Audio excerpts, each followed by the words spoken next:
Hello everyone, I am Shristi Arora, Assistant Professor in CSE branch, Computer Science and Engineering branch in Global Institute of Technology.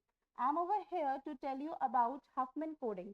Before starting with the Huffman coding, I would like to tell you that what is Huffman coding?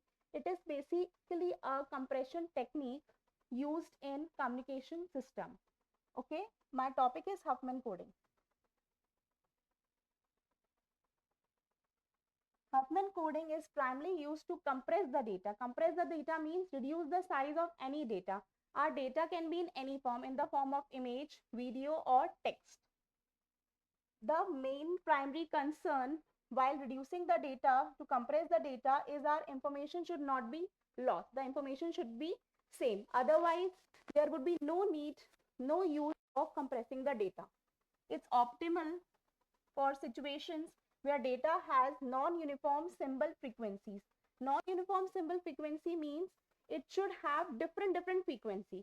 If the frequency is same throughout, it is of no use, right? So the uniform frequencies are not acceptable. The frequency should be non-uniform, means different frequency. It's widely used in application like image compression, that is in JPEG extension, file compression, zip files, audio compression, that is MP3 extension, and it helps ensure that data is transmitted or stored more efficiently. Now a question arises, how more efficiently? If we are going to reduce the size of the data, our data can be transmitted more effectively. Why more effectively? It will be transmitted with a greater speed and it will save the time. Okay, but our primary concern while doing all these things is that data should not be lost and the frequencies are not acceptable. The frequency should be non-uniform, means it should be different. Now I'm going to tell you about brief idea about what will be the methodology which I'm going to follow in the Huffman coding. First of all, what we are going to do is, as we are having different frequencies, I'm going to arrange all my data which is having different frequency in descending order. It's my personal choice. I can arrange it in descending order or increasing order. It's my personal choice, but that should remain same throughout the process. If I'm following increasing order, it should be increasing order throughout the process. If I'm following decreasing order, it should be decreasing order throughout the process. Now our first method we have done, first step, that is we have arranged our data in decreasing or increasing order. Now what is the next thing? The let's say I'm arranging my data in decreasing order. Then our second step is I'm going to arrange it in decreasing order. Then I'm going to select the least two frequencies, means the frequencies which are minimum, having the minimum value. I'm going to select those two frequencies and I'm going to allot 0 and 1 to those data. It's my personal choice again. I can allot 0 to the first and 1 to the second, or 1 to the first and 0 to the second. Let's say I'm choosing 0 and 1. So throughout the process, I'm going to use 0 and 1. I can't change it midway. If I'm following 1, it should be 1 and 0. Okay. These two steps are clear to everyone, I guess. Now we have to repeat this again and again, the same process. Like in first step, I have arranged the data in decreasing order. Then I have assigned the least two frequencies, 0 and 1 or 1 on 0 according to my personal choice. Then again, after getting this, I'm going to again arrange the data in decreasing order. Again, I'm going to decrease the order like that. I'm going to follow this method again and again till I'm going to get least two frequency data. Okay, I hope this much is clear to you, and it will be more clear when I'm going to show it through a question. Now the next thing, okay, now arises the uses of Huffman coding. If it is having any uses, then only we are using it. First of all is data compression. Data compression, it reduces the amount of data required to set off symbols by using shorter binary codes for more frequent symbols and longer codes for less frequent ones. I'm going to tell you about it. The most frequent data means जो data बार बार आ रहा है, the frequency is high, that data will be allotted small size code. जो data बार बार आ रहा है उसको हम small size का code देंगे, और जो data कम बार आ रहा है उसको लंबा code देंगे, so that our space and time is being saved. that is used in data compression, right? Next is efficient storage. Huffman coding is used in application like zip files, JPEG image compression and MP3 audio compression. It helps reduce storage requirements. As I've told you earlier also, it is used in zip files, JPEG compression, MP3 audio compression, in all type of compression it is used to save the time, but the main motive is the data should not be lost. Otherwise, it is of no use. Last but not the least, it is fast and lossless.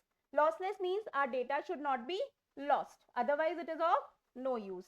It's a lossless technique, meaning that the original data can be exactly reconstructed from the compressed data.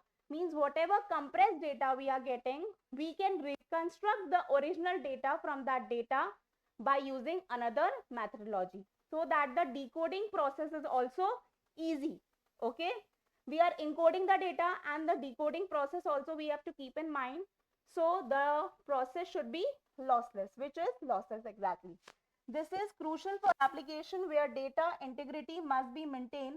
Integrity must be maintained means our data should remain the same. It should not be lost, because if we are getting the data lost, it is of no use. Okay, I hope all the points are clear. That is data compression, efficient storage and fast and lossless. These are the uses, or we can say advantage of Huffman coding. Huffman coding is a type of compression technique, right? Another techniques are also there like Lemple zip or Shannon Fenno, but today we are studying Huffman coding. Next, another uses of Huffman coding are file compression.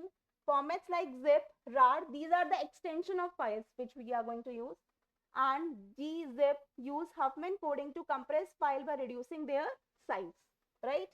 JPEG compression, that is image compression. All the images basically we are having are in JPEG extension. JPEG uses Huffman coding to reduce the size of file without losing data.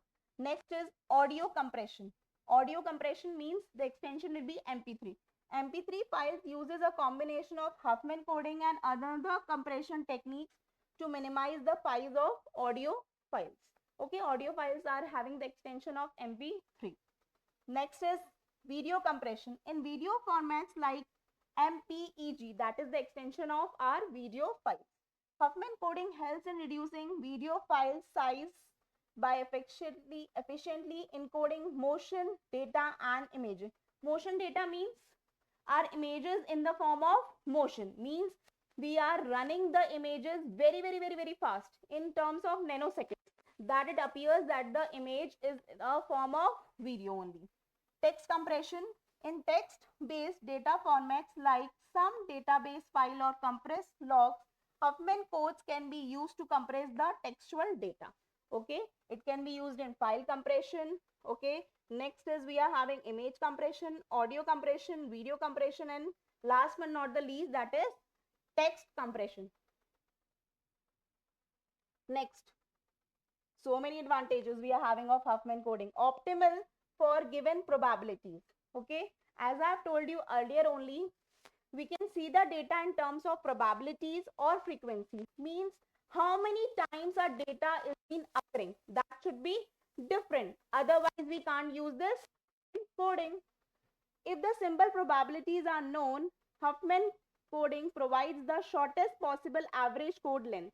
Means we can get the data in the encoded in the shortest form, only and only if the frequencies are different and the probabilities should be known to us. If the probabilities are not known to us, we are not aware about the probabilities, we can't use Huffman coding to encode the data, to transmit the data, right? Next is lossless. The original data can always be perfectly reconstructed. Means we can reconstruct the original data from the encoded data easily, because it is what? Lossless. Next, it is greedy method. What do you mean by greedy? Greedy means we are very selfish. Okay, we are very selfish means the person who is coming many times, more frequent, will be having shorter length. Okay, and The person who is having a bigger frequency will be using what? Short length, right? So the data which is coming more frequently will be having shorter length. That is the greedy technique. Means we are selfish. Next, now comes the disadvantages of Huffman coding. Okay. Not always ideal for all the data. Now I have told you many things. I guess you people can guess also now that it is not ideal for all the data means if the data is having the same frequency, we can't use it. Okay. And if the probabilities are not known, then also we can't use it, right?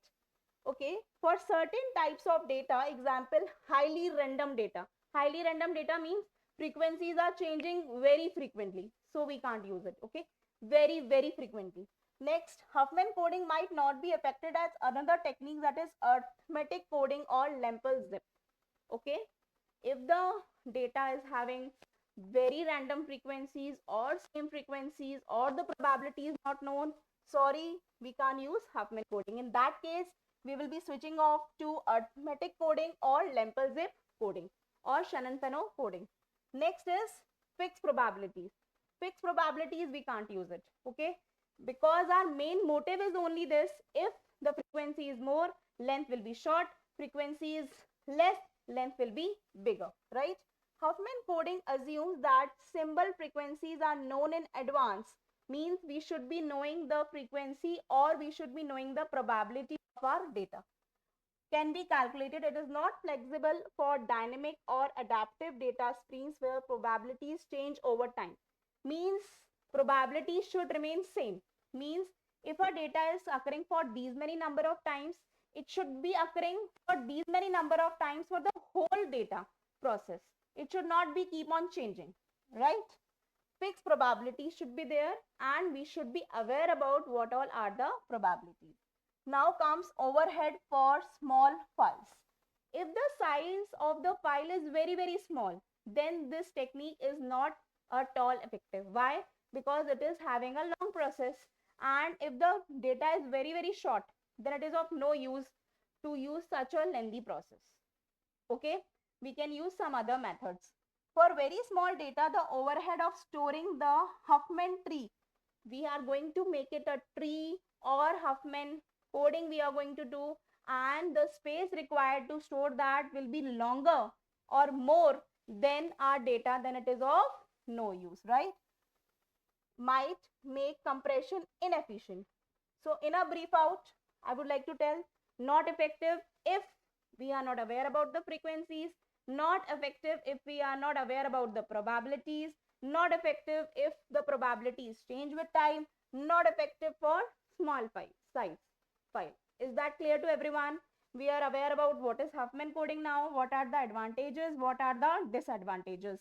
Now we will take this short introduction of Huffman coding again, just a brief out or the summary. A measure to reduce coding redundancy. Coding redundancy means how many times a data is occurring in any process, right? Most popular coding redundancy technique, variable length code, means we are having two types of coding, variable length coding and fixed length coding, right? In this we are using variable length codes, means bigger frequency, small length, smaller frequency, big length, means vice versa, right? Minimum length code is assigned to one with highest probability. I hope you are clear about all the things now, but we won't be able to understand it nicely if we are not taking any example. So definitely we are going to take one example. Let's take one example without wasting time. Okay, now I have taken different datas, okay, of different frequencies or different probabilities. That is my key point of using the Huffman coding. If it is not there, I can't use Huffman coding. So I'm having different datas, that is A1, A2, A3, A4, A5, A6. Now, what was my first step? I have to arrange this data according to decreasing frequency. I am taking decreasing order. It's your personal choice. You can take it increasing order also. But in the whole process, then you will follow increasing order only.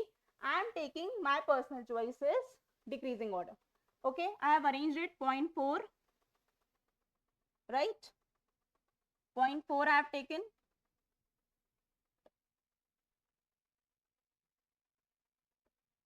0.4 I have taken. Then what I have taken? I have taken 0.3, then 0.1, then again 0.1, then 0.06, 0.04, right?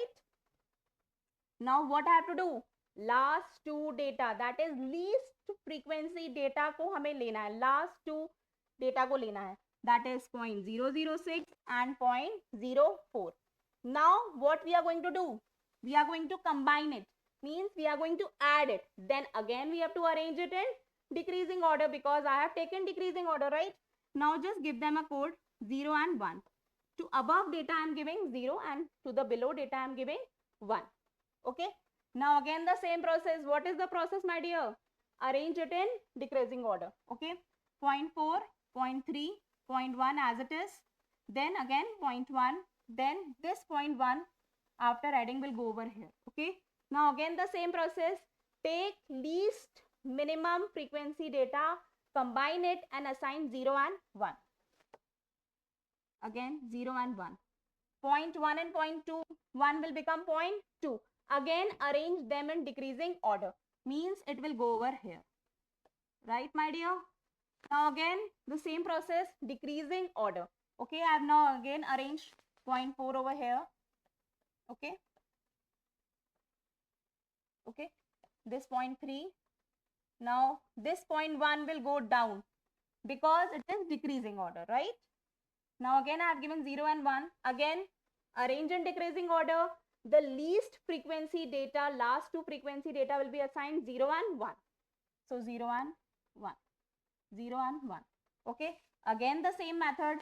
0.4 over here, 0.3 over here. 0.2 and 0.1 will become what? 0.3. Right? Again the same process. Combine last two frequency data, least frequency data, assign 0 and 1. Now what? It will become 0.6. So it will go on the top because we are arranging in what? Decreasing order. 0.4 will come over here down. Okay.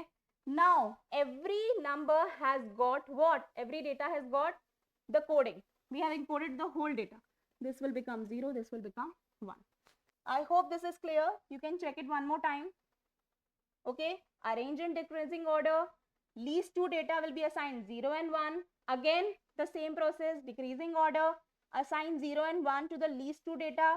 Again the same process till we are having last two datas. Okay. Means every data should be assigned 0 or 1. We can take it decreasing order or increasing order. It's our personal choice. But if we are following increasing, so the whole process increasing order. If decreasing, for the whole process decreasing order. And if we are following 0 and 1, so the whole process will be 0 and 1. If we are following 1 and 0, for the whole process it will be 1 and 0. It's our personal choice. I have taken decreasing order and 0 and 1, 0 and 1. You can take increasing order and 1 and 0 also. It's your personal choice. Right? Now, just see. Now I have given the probabilities and I have given the codes to every number. Okay. This I have got the coding. By this I can calculate the average length code by using the formula. Number of bits being transmitted I can see, and it is been saving the data. I have calculated it also, that is 56%. I hope it is clear to everyone. Okay. Just see. These are my frequency and these are my codes. Okay. Is it clear? Just following the last, this one. Can you just observe one thing? We are following that thing. 0.4. Let me just tell you so that is more clear to you. 0.4. 0.4 means maximum, right? 0.4 means the maximum one. 0.4 means the maximum one. Okay. This is, then next number, then 0.1, 0.1, then what? 0.6, 0.06, 0.04. Okay. The maximum probability will be having the least length. Just see, I go with my words. It is having length what? 1. It is having length what? 2. It is having what? 3. It is having what? 4. It is having what? 5. And it is having what? 5. You can see maximum probability means minimum length. Maximum frequency means minimum length, and vice versa. Is it clear to everyone? So our main gist should be the frequency should be different, probability should be known, and probability should not be variable under the whole process. I hope this is clear to everyone. Thank you so much for listening to me.